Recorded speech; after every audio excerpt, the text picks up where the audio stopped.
the population is basically dying out. The world's going to be a much darker color, and Caucasians are going to be gone very soon. So that'd be one of the first things that you could do is incentivize them by offering tax benefits. You don't pay any income tax if you stay together and you have children together in excess of 3. You raise those together. They tell women today, you should go out there and do exactly what men do. The declining birth rate. And I already pulled up this chart here because I saw this coming up. It's probably one of the first things anyway. State of world fertility. Throw this up on a screen so we can have a little gander together. So if you're not familiar, the population is basically dying out in most of the developed world. Okay. In this map here, you can see, let me see if I can zoom it in a little bit more for you guys. Reasonably clear. Let's take this off the screen. So we're dealing with the birth or the fertility rate, whatever it is. We've known about this for a while.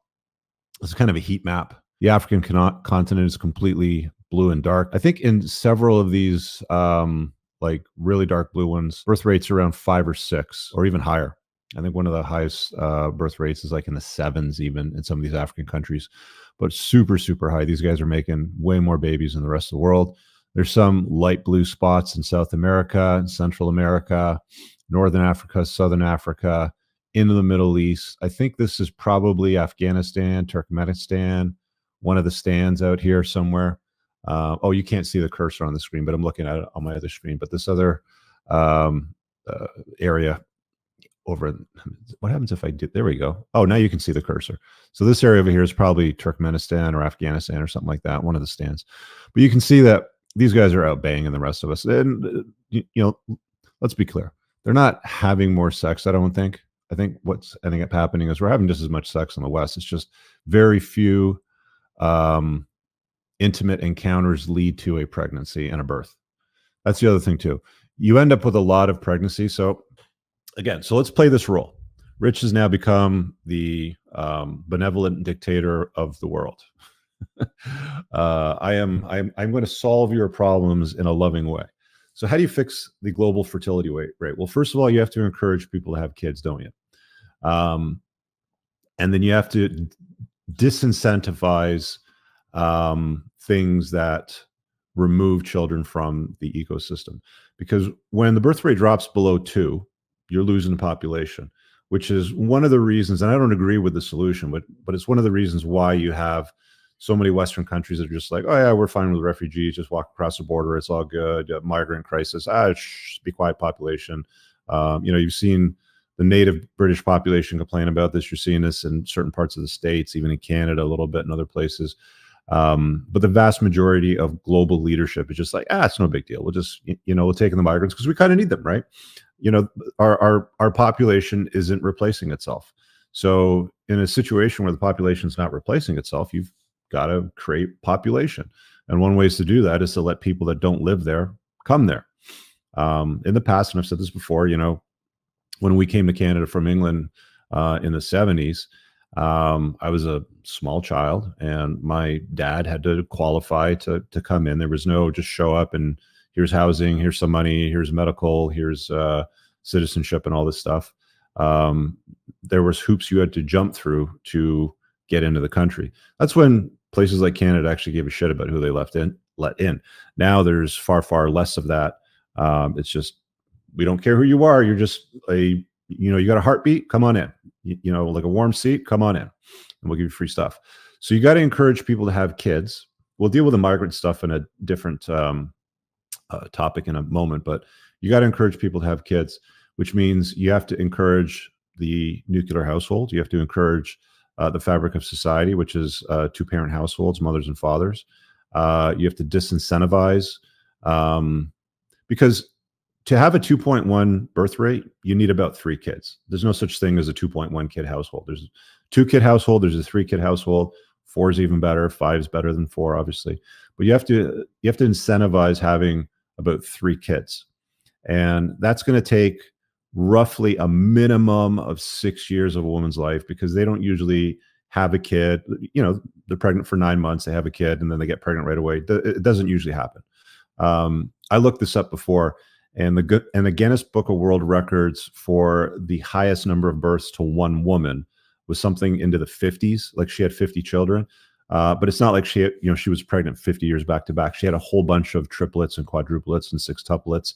which is how she ended up with such a huge number of children. But that's a anomaly.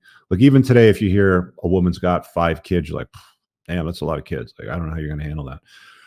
So you have to encourage that. And one of the problems with that is you got to take the women out of the workforce. They've got to be in the home, raising the children, feeding them, making the house a home. Ideally, I mean, we can deal with education separately, but that's where you would sort of tie in homeschooling sort of thing. But they need to be in the home taking care of the babies. The conventional, in the conventional sense of where the man would go off and bring home the bacon and she would cook it up. And that would repeat and he would go into the workforce. But they changed that social contract decades ago when they introduced women into the workforce. It mostly happened around the Second World War because all the guys were off fighting, right? They were in the Army and the Navy and the Air Force, getting at the bad guys, and they didn't really have a workforce to build tanks, aircraft, munitions, bullets, firearms, all that kind of stuff. So they started bringing women in factories, and then women starting to make money, got a feel of independence, and the government figured out, oh, well, now we got them in the workforce, we can also tax them. That'll increase tax revenue. And then, slowly but surely, as decades go on, you end up in an environment where men and women aren't coming together, not having children. They're still having sex, they're still being intimate, but birth rates decline dramatically because the formation of families was thrown out the window because you're discouraged, from having kids. And this is the government's fault. This is a policy issue. That's what it is. And if I was the benevolent leader of the world, it would be quite simple. You have 3 kids or more, you don't pay any income tax. Very simple.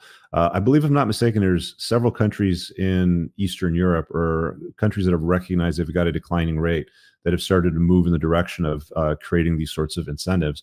But one of the things right off the bat, I would say, you form a family, and you have a household and you stay together to raise those kids together. You lose that benefit if you break up. So if she wants to untie the knot because she gets bored or one of her friends goes, you go, girl, you're a hostage in that home sort of thing. You should just divorce him and take half of his shit, which happens 8 times out of 10. The incentive to pay no taxes goes away if you break up the household because you need a 2-parent household to raise good kids. So that'd be one of the first things that you could do is incentivize them by offering tax benefits. You don't pay any income tax if you stay together and you have children together in excess of 3. You raise those together. That would be a very, very strong benefit. You've also got to encourage women to stay home, which means you got to discourage women from chasing degrees, climbing corporate ladders, setting aside having families for corporate accomplishments, basically being men. They tell women today, you should go out there and do exactly what men do. You don't need a man. You should be able to take care of yourself.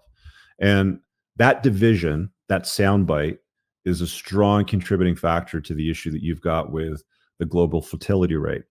Africa is beating the shit out of the rest of the world. At this rate, if this continues, anybody that lives in any of these hemispheres over here, you can't see it on the map because I'm not zoomed in, but let's pop in here. Anybody that lives up in here, and here, down in here, and here is not going to keep up with here. The world's going to be a much darker color, and Caucasians are going to be gone very soon. Asians too. Asians will be gone too. So it's a serious problem. Western countries are now not doing anything about it. There's no incentives for it. They're letting unlimited numbers of people in, which is driving up the housing costs, which is driving up the burden on the tax system, on the infrastructure, on hospitals and medical care and all that sort of stuff. And people are just not having kids. You've also got to do something about promiscuity. You've also got to do something about, there's certain things that I'm not going to talk about in this cast. You know what I might do?